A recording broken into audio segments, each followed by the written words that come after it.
Talk about that term Oscar bait really quickly. I see it being thrown around a lot.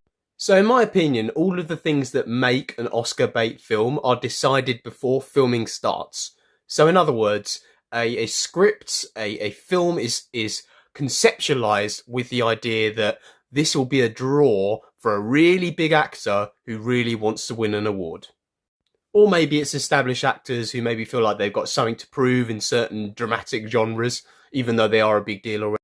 But I haven't described anything intrinsically wrong with this film yet, this imaginary film. The thing that's wrong with Oscar bait films is that you only have so much time to get everything in. And there are so many elements to film. It's not just acting. And acting is my favourite thing about film, maybe. I don't know, maybe it's music as well.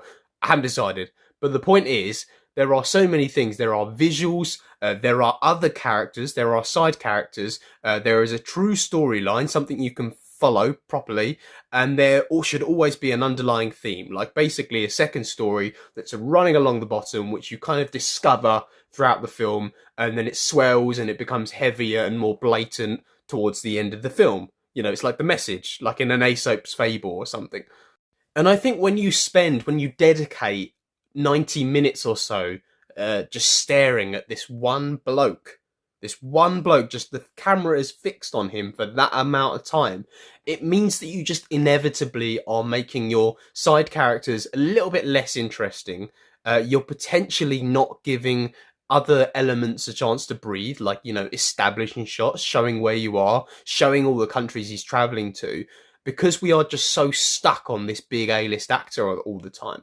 And then in the case of Marty Supreme and in the case of Timothy Chalamet, the reason some people call him this Oscar bait and the reason he is my green screen for today is because I don't think he was the most layered character. He was interesting, but he was interesting because he was different. He was interesting because he was rude, abrasive, and quite funny, and he hurt the people around him. A lot of those other characters that weren't developed so much. And then the thing that nailed it, the thing that clinched it as an Oscar bait film for me was the ending, which a lot of people were saying was really, really good and really deep. And it was good acting. Like, I was watching that going, cool, he has got his acting chops, but I didn't think it was earned.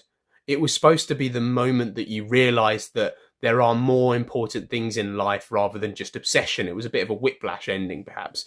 But I don't remember any clues that that was it, part of his personality. So it felt like, you know, it felt like a cherry on top, really. It didn't feel like something that was foreshadowed. It didn't feel like something that was a tiny part of his personality that he wasn't really letting come through. It just felt like, you know, this is a message we want to put forward. It didn't really